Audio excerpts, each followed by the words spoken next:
What is going on, guys, and welcome back to the film room. As I'm sure you guys heard in yesterday's breaking news, we have signed former Legion of Boom defensive coordinator and Atlanta Falcons head coach Dan Quinn to a 3-year contract, lining up right next to Kellen Moore in his 3-year contract.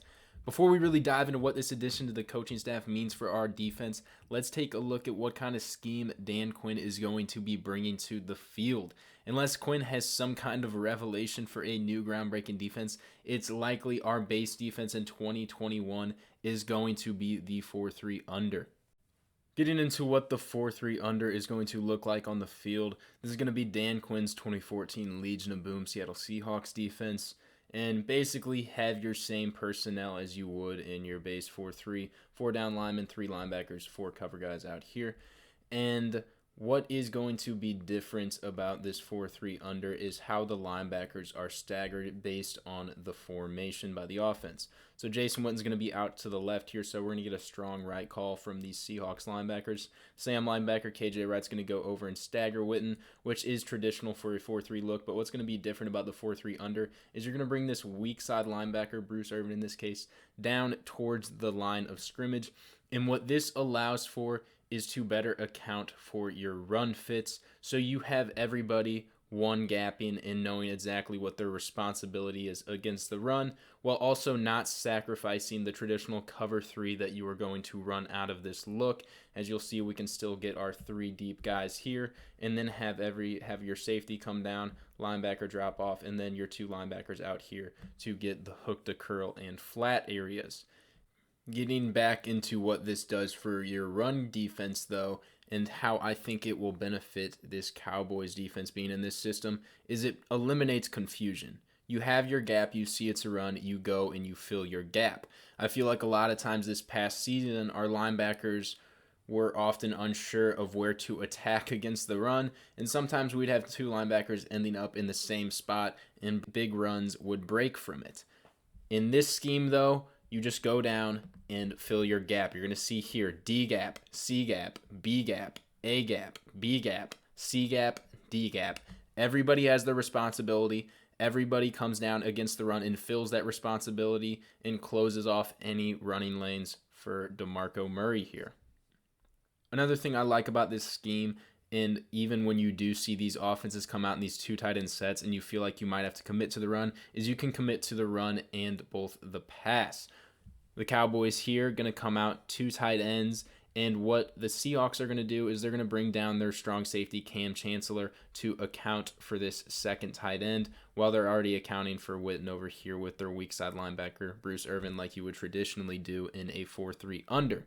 What this allows for, though, is to have every run gap still accounted for while also accounting for the pass, and I'll get into that in a second. But as far as the run goes, we still have our D gap, C gap, B gap, A gap, B gap, C gap, and D gap to account for everything in the run, and you'll have this linebacker be able to drop off into coverage along with your traditional cover 3 look out of your corner in free safety here. So that way, when a lot of these teams nowadays, like especially the Rams and Seahawks teams that we're going to be playing, do these max protect play action pass looks where they leave both tight ends and the running back into block and then send out both their receivers on intermediate to deep routes, we'll still be able to account for that while having all of our first responders down there to account for an imminent run. Getting into the pass coverage side of things when it comes to this 4-3 under scheme of Dan Quinn's, and as I mentioned a couple times before, cover 3 is going to be the look. Dan Quinn's defenses always rank at the top or near the top when it comes to cover 3 usage, and I think that is going to benefit our secondary extremely this coming season, and especially so in a couple guys, and I'll make that point real quick here. Starting off, I think Trayvon Diggs can be the Richard Sherman of our defense this year. Richard Sherman is very similar to Trayvon Diggs in that, one, in size, build, but also his instincts. What made Richard Sherman great was he was always getting his head around and making plays on the football, and we've seen flashes of that out of Trayvon Diggs in his rookie season. What also helped Richard Sherman do this and why he was able to get his hands on the football so much is because he was nearly half of the time in a cover 3 look and just dropping back off into a deep zone, just playing bump and run coverage.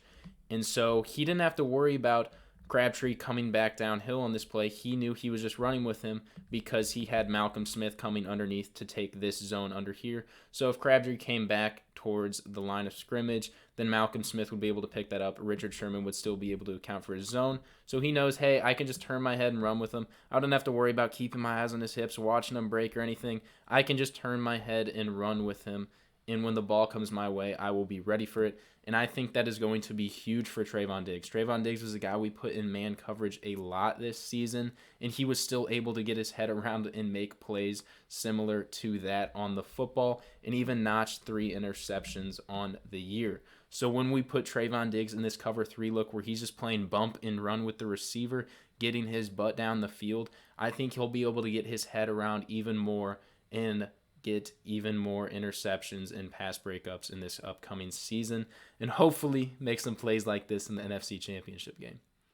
Another guy that I think will benefit from this Dan Quinn scheme is going to be Donovan Wilson, and I think he can be the Cam Chancellor of this defense this coming season.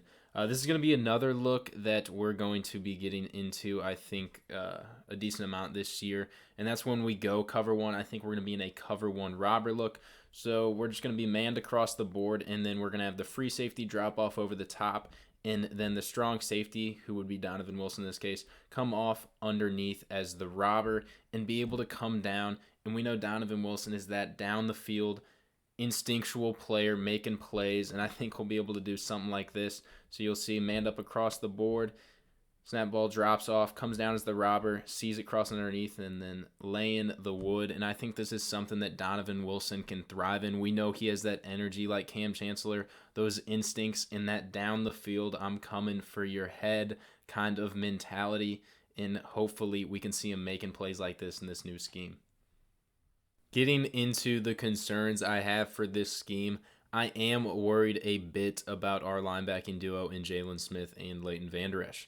Now, while I do think they will benefit mentally in a simplified scheme, whether it be finding their run fits easier or having less miscommunications, I am concerned about consistently dropping them off into zone as we would in Dan Quinn's scheme.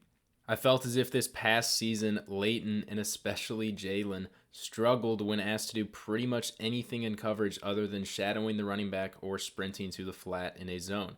What Dan Quinn has always benefited from in having is fast linebackers that can cover ground in a zone. In Seattle, he had Bobby Wagner and Bruce Irvin, who were high 4.4 and low 4.5 40 guys. In Atlanta, he had Deion Jones, who was a high 4.3 40 guy, and Vic Beasley, who was a low 4.5 guy. He's just not going to have that kind of speed in Dallas pending free agency ads or draft additions.